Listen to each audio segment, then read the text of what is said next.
Bonjour, c'est Fabrice Dalméda. Dans cet épisode, on traverse la Méditerranée direction l'Algérie en 1996 pour revenir sur un épisode tragique de notre histoire, l'assassinat des moines de Tibérine. Une histoire de tolérance et de terrorisme. Au cœur de l'histoire. Les moines de Tibérine vont être béatifiés, Pierre, le 8 décembre prochain. Les 7 moines avaient été enlevés en 1996 avant d'avoir été massacrés par le GIA. Cérémonie prévue au sanctuaire de Santa Cruz à Oran.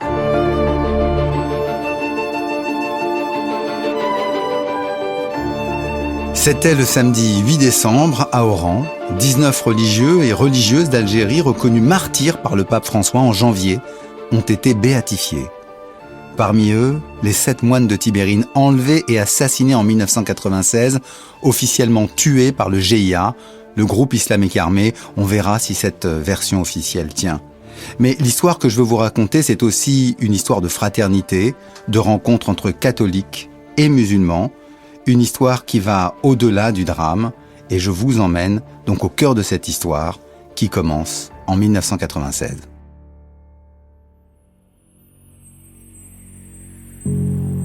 Le 26 mars 1996, au soir, c'était une soirée un peu particulière au monastère de Tibérine.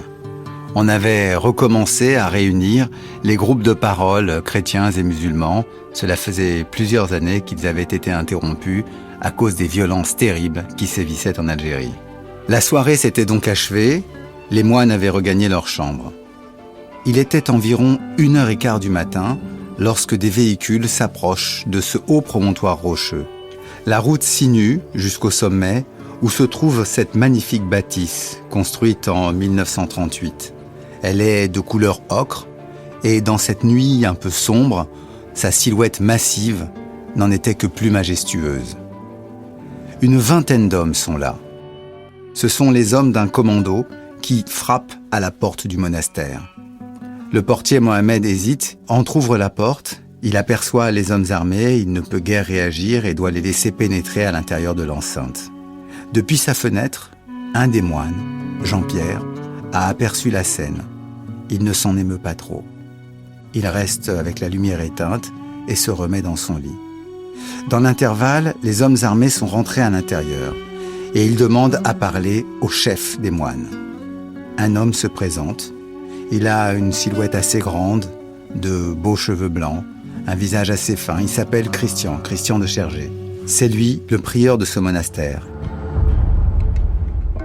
En quelques minutes, les hommes armés de kalachnikov ou de fusils de chasse ont envahi les différentes chambres, poussent les moines à sortir, à descendre en prenant les petites valises qu'ils avaient prévues au cas où ils doivent partir précipitamment. Christian de Chergé comprend que cette situation n'est pas anodine.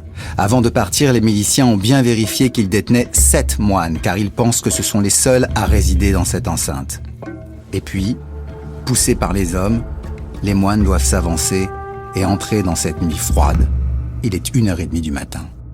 À l'instant, le ministère des Affaires étrangères a confirmé l'enlèvement en Algérie de 7 religieux français. Cela s'est passé la nuit dernière, Benoît Laporte. Oui, effectivement, on sait encore très peu de choses sur leur enlèvement. Ce que l'on sait, c'est que ça s'est produit à une centaine de kilomètres au sud-ouest d'Alger, en pleine nuit, la nuit dernière, dans le monastère de Tibérine. C'est une toute petite communauté dans laquelle vit en permanence 8 moines. Et en plus, ils avaient un moine qui était de passage, qui venait d'arriver 2 jours auparavant.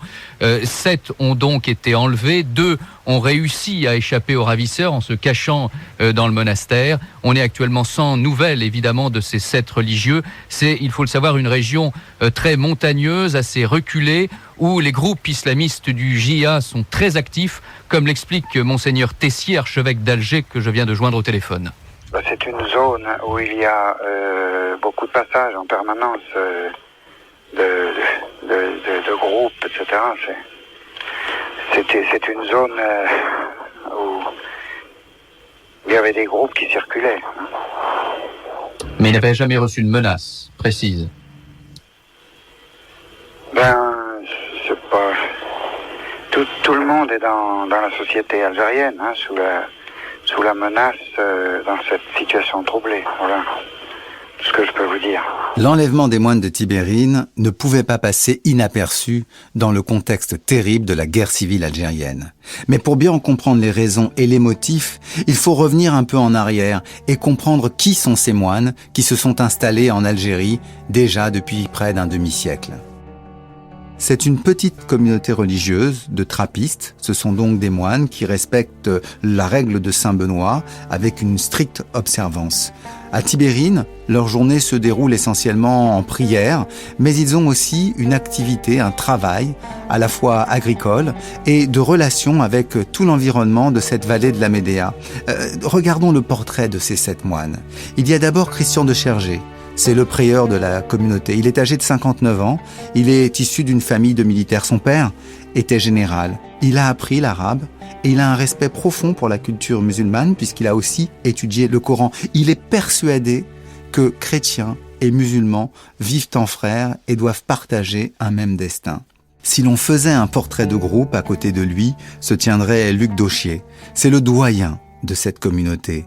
Il est arrivé dans l'Atlas en 1946 et depuis, il a décidé de soigner gratuitement tous ceux qui se présentent au monastère. C'est peut-être la figure la plus emblématique du projet de ces moines qui, de l'Atlas, veulent faire un lieu de rayonnement, d'amitié.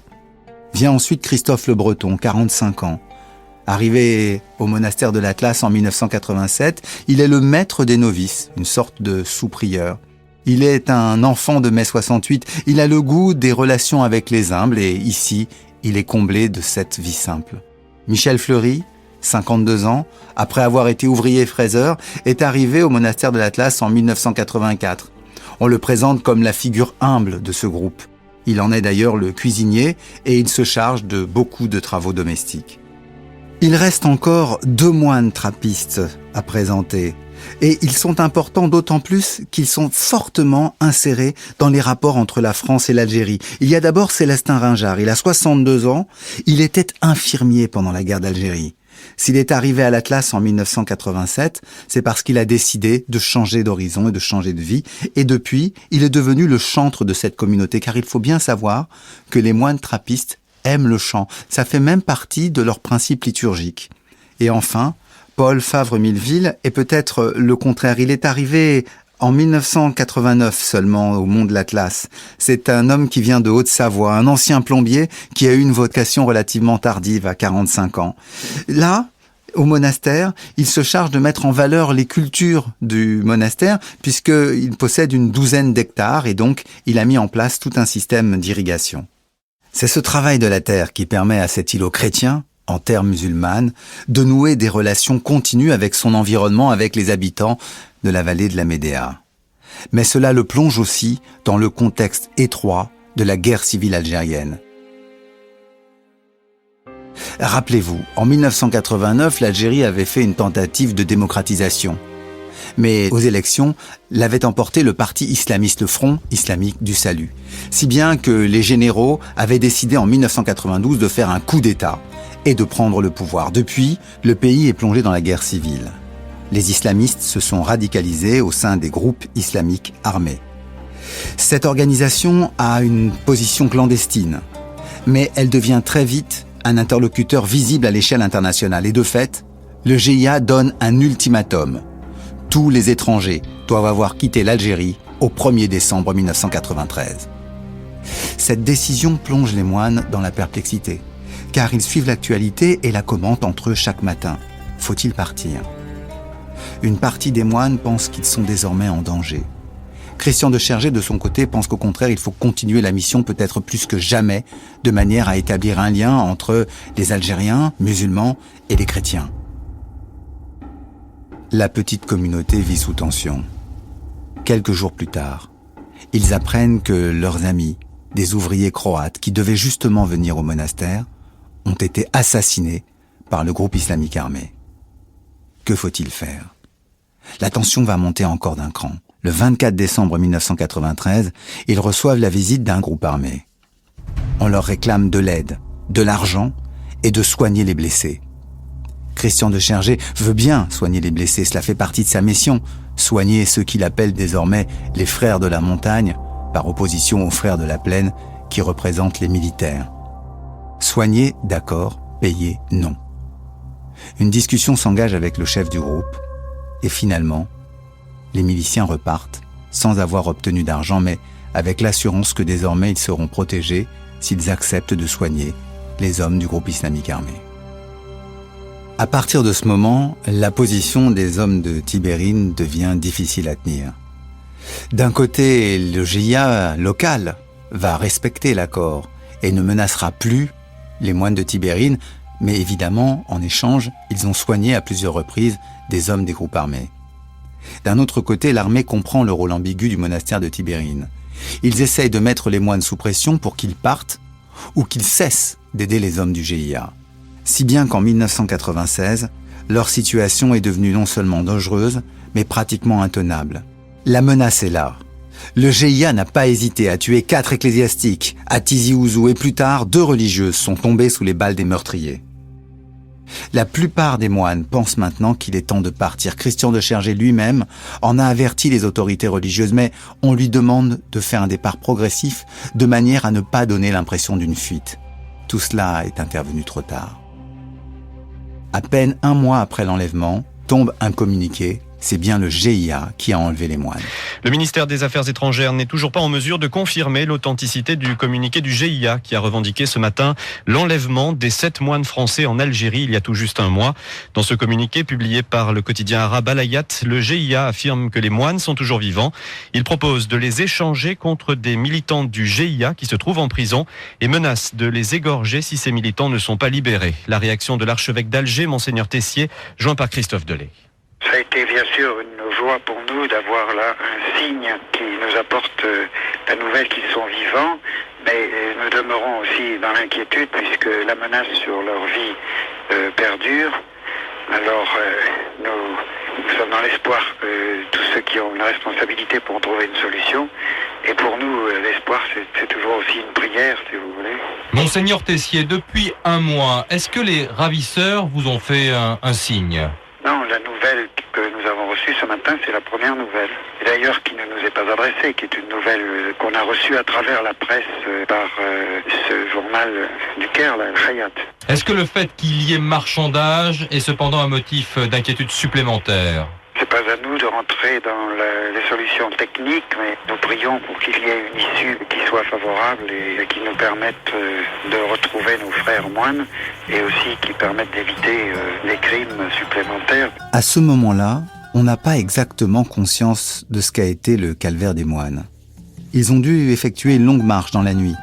Il faut penser à frère Luc, malade, asthmatique, obligé de s'arrêter régulièrement pour prendre son souffle.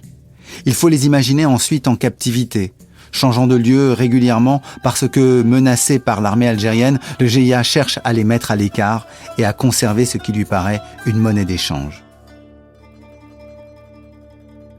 Face à cette situation, la France, comme toujours, se doit d'agir. Le président Jacques Chirac est face à différentes options. D'un côté, il y a Juppé, qui veut passer par la voie officielle diplomatique, et qui, en même temps, redoute que l'insertion des autorités dans les négociations ne soit l'occasion de perturber, en quelque sorte, le jeu diplomatique officiel.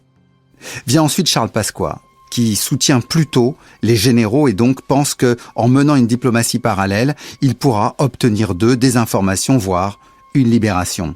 Il charge un de ses proches, Jean-Charles Marcani, de se rendre à Alger et d'effectuer toutes les opérations nécessaires.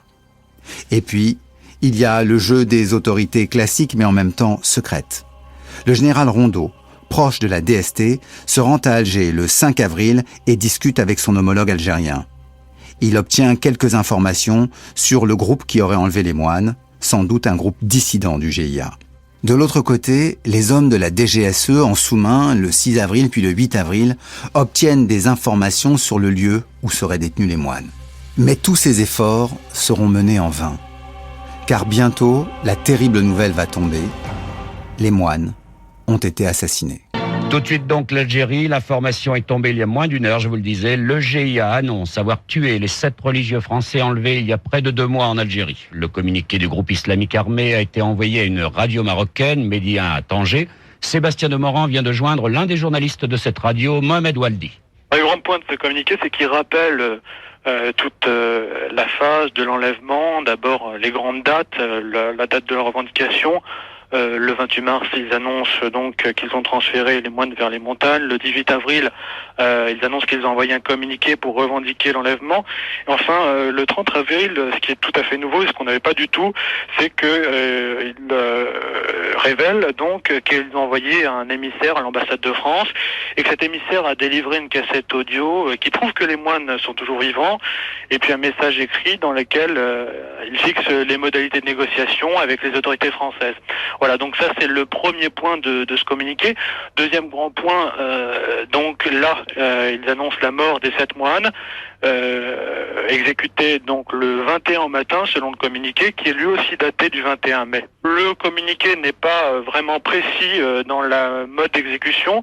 Ils font simplement un rappel en disant que bien sûr, les autorités françaises ont rompu le processus de négociation, ce qui signifie que couper les têtes des 7 moines, enfin, il y a une espèce ils sont pas tellement précis sur le mode d'exécution, voilà. C'est donc le 23 mai que tombe le terrible communiqué qui apprend à chacun la mort des 7 moines de Tibérine. C'est la consternation qui règne en France, mais le pire viendra une semaine plus tard. Une découverte macabre, près de Médéa. Les 7 têtes des moines sont retrouvées. Leurs corps, en revanche, sont absents. Cette découverte macabre commence déjà à donner lieu à une discussion autour de la version officielle. Au fond, ont-ils été décapités de leur vivant ? Ont-ils été exécutés ? Comment sont morts les 7 moines de Tibérine ? Les premières interrogations, les premiers doutes circulent, mais déjà, le 2 juin 1996, doivent avoir lieu les funérailles des 7 moines de Tibérine, et le correspondant d'Europe 1 était sur place. Alger célèbre les obsèques des 7 moines de Tibérine dans une atmosphère lourde. Lourde par le ciel couvert et la chaleur moite. Lourde par le dispositif de sécurité déployé tout autour de la basilique Notre-Dame d'Afrique et dans la ville d'Alger. Mais lourde également par l'électrochoc qu'a provoqué ici l'assassinat des frères trappistes. La cérémonie religieuse a débuté il y a 1 heure maintenant dans cette église qui domine toute la baie d'Alger. Et on le sent bien, ce n'est pas que la petite communauté chrétienne qui se retrouve ici au nom de leur mémoire. Autour de Monseigneur Henri Tessier, l'archevêque d'Alger qui préside la célébration, Monseigneur Lustiger, venu de France, est présent personnellement pour, dit-il, souligner l'espérance née de la tragédie. La mort de ces 7 moines est un signe étonnant de la force spirituelle de l'amour dans un pays où se déchaîne la violence. Et il me semble qu'il doit donner courage à tous, musulmans, chrétiens, agnostiques, pour combattre avec les armes véritablement humaines, qui sont à la fois l'intelligence, le cœur, le respect d'autrui, le respect de la vie de chacun. Et leur sacrifice, car c'est un vrai sacrifice, est un acte non seulement de courage, mais un acte de solidarité et un message. Et cela, tout le monde l'a compris. Pendant que les familles des moines se recueillent et que la nation entière a une pensée émue pour ces hommes de fraternité, certains commencent à se poser des questions. Le communiqué officiel du GIA qui annonce l'exécution des moines est-il vraiment crédible ? Pourquoi a-t-on retrouvé leur corps si longtemps après ? Pourquoi d'ailleurs les autorités religieuses n'ont-elles pas pu participer à une véritable authentification des victimes ? Bref, déjà commence à circuler l'idée que peut-être le gouvernement algérien et ses généraux ne seraient pas aussi innocents qu'ils en ont l'air. Curieusement, en 1996, Jacques Toubon, le ministre de la Justice, n'a pas fait ouvrir une instruction sur ces morts. Il faut attendre 2003 et une plainte déposée par les familles pour que finalement, le procureur de la République et la cellule antiterroriste décident désormais de poursuivre des investigations sur cette question. Cette ouverture d'une enquête antiterroriste résulte de l'effort de journalistes qui ont réussi à trouver des témoignages parmi les membres de la sécurité et du renseignement algérien, ainsi que parmi les membres du GIA. Il apparaît ainsi que plusieurs zones d'ombre se dessinent. Peut-être que le commando qui les a enlevés était composé d'agents infiltrés des renseignements algériens et de membres du GIA. Cela jette une lumière particulière sur la fin des moines. ont-ils été les victimes prétextes d'un régime militaire qui cherchait à se légitimer, ou bien alors les victimes d'un fanatisme religieux qui n'avait pas de limite? L'enquête garde toute sa part de mystère. De fait, le juge Trévidic, qui a été chargé du dossier, avait demandé à ce que soit effectuée une autopsie sur les restes des moines. Les résultats sont tombés il y a quelques mois et apportent quelques réponses qui remettent en cause la version officielle. D'abord, les moines ont été décapités après leur mort. Mais sur leur mort elle-même, on ne sait que peu de choses. Elle est sans doute survenue 1 mois plus tôt que ce qu'annonçait le communiqué initial. En permettant que la béatification des moines de Tibérine ait lieu en Algérie, le Vatican a envoyé un message fort. Ce qui importe, c'est cette tolérance, cette fraternité humaine qu'incarnaient les 7 moines de Tibérine. Leur vie et leur mort ne doivent pas faire obstacle au message de fraternité et de tolérance qui était le leur.